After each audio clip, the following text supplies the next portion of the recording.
The sea rolled in slow, heavy breaths as the carrier drifted across the wide gray morning. The veteran felt the steel under his boots hum with the rhythm of turbines and distant waves. He had walked these decks for half his life, through storms and calm, through wars that had never made the news, through orders that came without reason and vanished without record. He knew the ship as he knew his own hands. Every sound, every shadow carried meaning to him. Yet that morning everything sounded wrong. Too smooth, too quiet, as if the ship itself held its breath. The Admiral had called him to the command tower without warning, his voice over the intercom dry and clipped like paper being torn. The veteran went without hesitation, though a chill ran beneath his uniform. He climbed the narrow metal stairs past rows of sailors who avoided his gaze, some nodding quickly, others pretending to be busy. He could feel the unease crawling through them, a sense that something heavy hung over the day, like thunder that had not yet broken the sky. The veteran had seen that look before the silence, before orders that changed everything. When he reached the tower, the Admiral stood facing the horizon, hands clasped behind his back, a silhouette against the pale sun. The veteran stopped a few paces behind, waiting for the man to speak, but the pause stretched too long, like the beat before a verdict. Finally, the Admiral turned his face, drawn hard by years and pressure eyes that reflected no warmth. He said the words with the calm of someone signing a document, not a man ending another's life on the sea. He told the veteran his service was concluded effective immediately, that his methods belonged to a different era, that new systems and new minds would take the helm from here. The veteran listened without reply, though the wind caught at his jacket and pulled like a hand trying to stop him from falling. His chest felt hollow, yet steady. He asked quietly why the sudden decision, and the Admiral gave no answer. Only a nod toward the waiting helicopter at the far end of the deck. As the veteran stepped out, the smell of fuel and salt filled the air. The sky above was sharp and white, a single gull cutting through the wind like a thought that refused to die. He walked slowly past the rows of aircraft, their wings gleaming with dew, each one whispering memories of missions he could not name, of friends who never returned, of secrets buried under miles of water. He reached the railing and looked down. The ocean shimmered cold and infinite below. And for a moment he wondered if the sea itself was waiting to speak, if the waves hid something that even the Admiral feared. Behind him, a young officer called out, "Sir, your transport is ready." The veteran turned his gaze back toward the helicopter blades, spinning a low, hungry whine. He felt the weight of the moment pressing at his back, something unseen urging him to stay just a little longer. His instincts told him the timing was wrong, the tension in the air too thick, too planned. He took one last look toward the command tower, where the Admiral stood watching, not moving, not blinking. The veteran gave a short nod, then boarded the craft, its metal frame trembling as the engines rose to life. As the helicopter lifted from the deck, he looked down and saw the ship shrinking beneath him, the deck lines crossing like veins, the sailors below turning into small shadows in formation. Yet in the center of it all, he saw a flash, brief signal of light from the comms mast, one that did not belong to any naval pattern he had ever seen. 3 short pulses, 2 long and 1 short. Again a message, a warning he could not read. He leaned forward and shouted to the pilot, but the man only shook his head, the headset crackling with static. The veteran sat back, gripping the seat, his mind racing through codes, through memories, through the strange stillness that had haunted the carrier for days. As the helicopter moved farther from the ship, the veteran saw the sea darken around the carrier, a subtle shift, as if the water below it were breathing differently. The ocean, there was thicker, darker, heavier. He had seen that phenomenon before, only once, when a nuclear submarine had Gone silent beneath the waves years ago, vanishing without trace. His pulse quickened. He knew that the silent vow the sub assigned to shadow the carrier was somewhere beneath that black water following orders, unseen orders, perhaps not from the Admiral at all. He closed his eyes, trying to steady his breath, and the faces of the crew appeared before him, men and women who trusted him more than the system, who had whispered that strange noises came from below the hull at night, tapping like code that no one could decode. They said the Admiral brushed it off, that he claimed it was sonar interference, but the veteran knew better. There was always a reason for a pattern, and patterns never lied. He remembered the last time he heard those. Same taps when the silent vow had surfaced from a classified patrol, its captain pale, silent eyes wide, as if he had seen something no man was meant to see.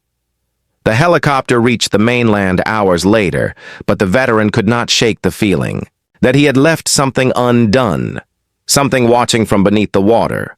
He stepped onto the tarmac, his boots meeting solid ground, yet his balance felt uncertain, as if the earth itself shifted with the tide of whatever was moving out there. A young aide approached, holding a sealed envelope, and saluted.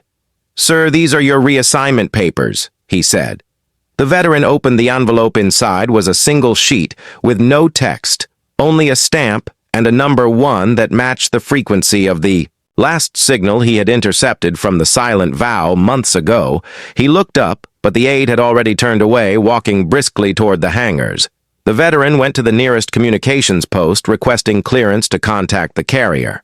But the request was denied, marked restricted under direct command of the Admiral. He tried again through back channels, through old friends still on duty. Every line came back dead or delayed. He knew then that something was happening out there, something that the Admiral wanted no one to witness, and the veteran was now on the wrong side of it. He left the base that night, moving through rain that cut like steel, the roads empty, the lights dim, the ocean wind still in his ears, whispering like an unfinished message. He found refuge in a small coastal town where the waves broke against cliffs that seemed to breathe with each tide. He rented a room facing the water where he could see the horizon and the ships that passed in the distance, each one carrying its own silence. He spent days listening to shortwave channels, tracing frequencies that flickered and vanished in patterns too deliberate to be random. Then one night he heard it again. 3 short pulses, 2 long, 1 short. His hand froze over the dial. It was the same code he had seen flashing from the carrier mast, the same one embedded in his reassignment sheet. He wrote the sequence down over and over until the numbers filled the page. The signal grew louder, then faded to nothing. The veteran stood by the window, the moon slicing a path across the Black Sea, and for the first time he realized the code was not random. It was coordinates, a point deep in the ocean, hundreds of miles from the carrier's last reported path, a location that corresponded to the Silent Vow's patrol sector. His breath caught in his throat as he understood the message was not from the carrier, nor from the Admiral. It was from below the surface, calling to him across the static, the same way the ocean had whispered that morning before he was ordered off the ship. He turned on his recorder and spoke quietly into it, noting every detail, every frequency, every pattern he could remember.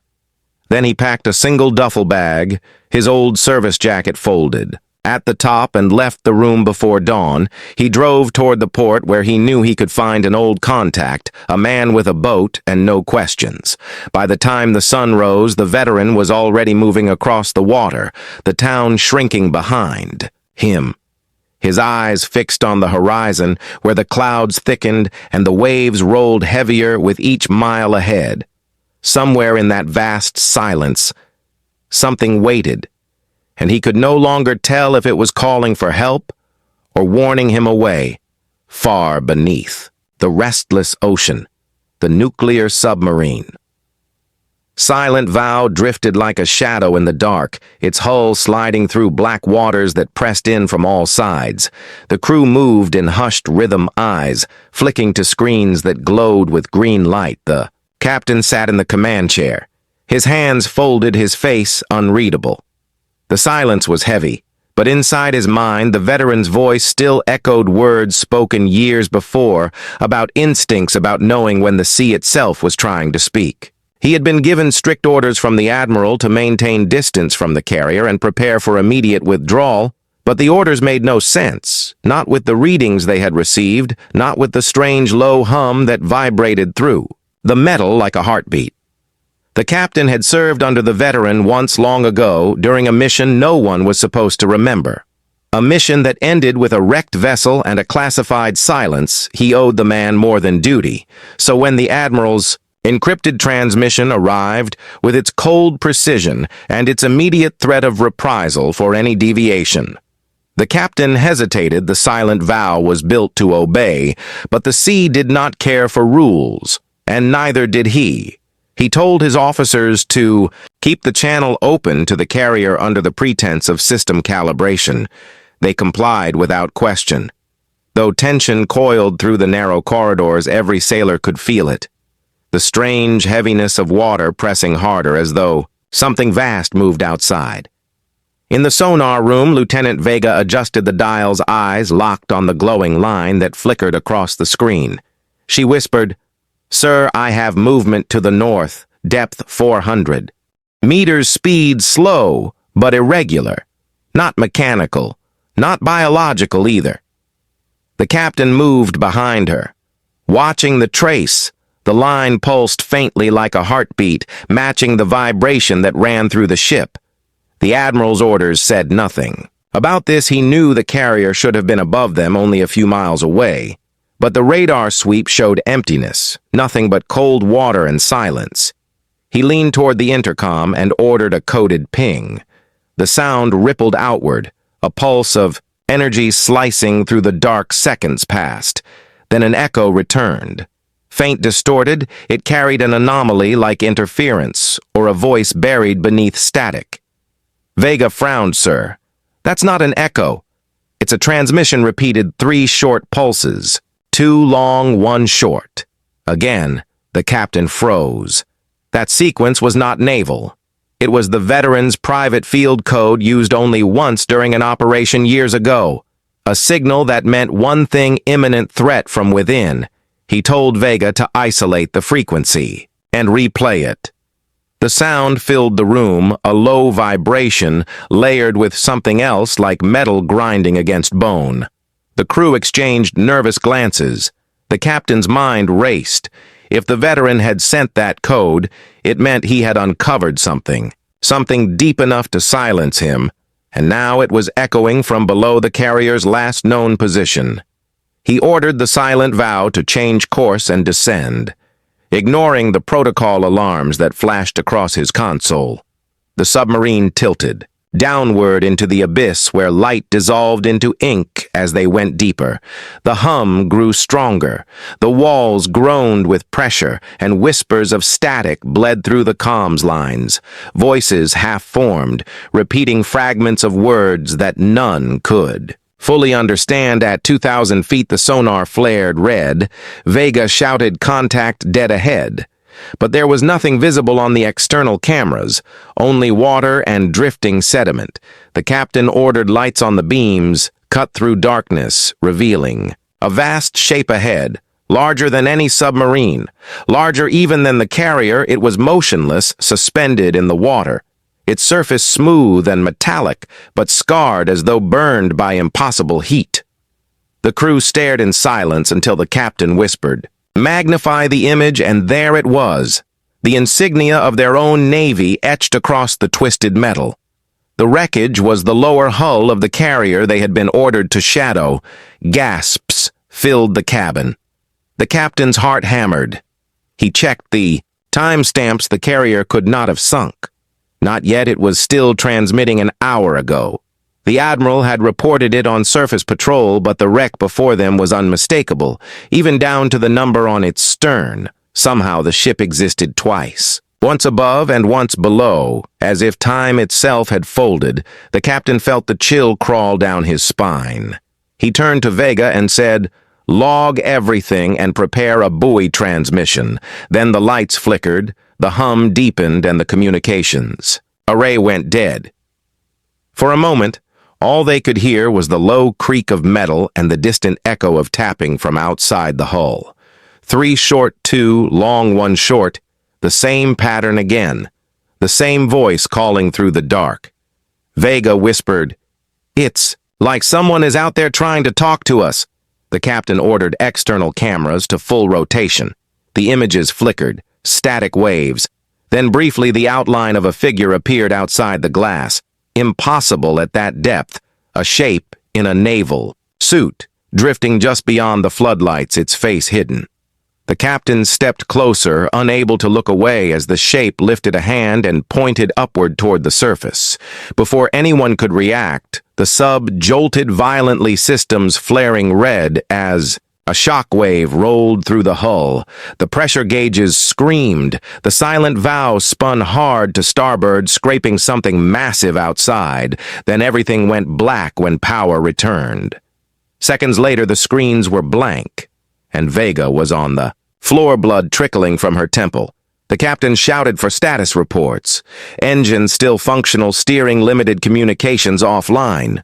The crew scrambled to regain control as another transmission came through. This time faint but unmistakable. The veteran's voice speaking from the static saying, "Hold position, do not surface. Watch the Admiral." The captain's chest tightened. He tried to respond, but the system refused to send outbound messages. The voice repeated the command again and again until it faded into static. The crew stared at him, waiting for direction. He told them quietly to maintain depth and monitor all frequencies. The Admiral's last command still echoed in his log, telling him to retreat immediately to base, yet now that order felt like a trap. He ordered the silent vow to stay near the wreck. The crew obeyed, though fear clung to every movement. Hours passed. The water around them seemed to pulse with faint light patterns shifting across the surface of the wreck, as if some unseen current carried messages through the deep. Vega regained consciousness. Her voice shaking, she said, "Sir, the readings are changing. Temperature rising. Electromagnetic field spiking." The captain nodded. Something was coming awake. Down there, something the Admiral had wanted buried. He thought of the veteran ordered off the carrier, silenced before he could interfere. Maybe the old man had seen this coming. Maybe he was the only one who understood what slept beneath them. Then, a new sound rose through the hull. A rumbling like a heartbeat magnified a rhythm older than any machine. The lights dimmed again and the forward cameras lit up, the wreck shifting, the metal plates moving, sliding apart, revealing an opening like a mouth. The current dragged the submarine closer. The captain shouted for reverse thrusters, but the engines struggled. The pull was too strong, as if gravity itself bent toward that opening. Alarms wailed. The crew gripped the rails. The silent vow was being drawn toward the unknown. Just as they neared the gap, a voice cut through the static on every channel. The Admiral himself, his tone calm as ever, saying, "Captain, return to the surface immediately. This is an order." The captain hesitated, eyes locked on the glowing abyss below. Then another voice broke in over the same line, weaker, distorted, but familiar. It was the veteran saying, "Do not obey him. He is not who you think he is." The bridge erupted in chaos. 2 voices overlapping, one commanding obedience, the other warning of betrayal. The captain clenched his fists and made his choice. He ordered full descent into the opening. The sub shuddered and plunged downward, swallowed by darkness as the Admiral's voice turned into a scream of static inside the control room. The pressure mounted, but the captain felt a strange calm. The deeper they went, the clearer the veteran's voice became, guiding them through coordinates, numbers, and phrases that no one but him seemed to understand. Vega looked at him, eyes wide. "Sir, who is that?" And he answered quietly, "The man they should have never removed from command." The silent vow continued downward, its lights fading, its systems flickering, until at last the ocean around them glowed with an otherworldly shimmer. The wreck vanished above, replaced by shapes too vast to name, moving slowly in the deep. And somewhere in that endless dark, the truth of the carrier. The Admiral and the signal waited for them, patient, as the sea itself, the depths swallowed the silent vow whole as it descended into a realm of blue fire and silence.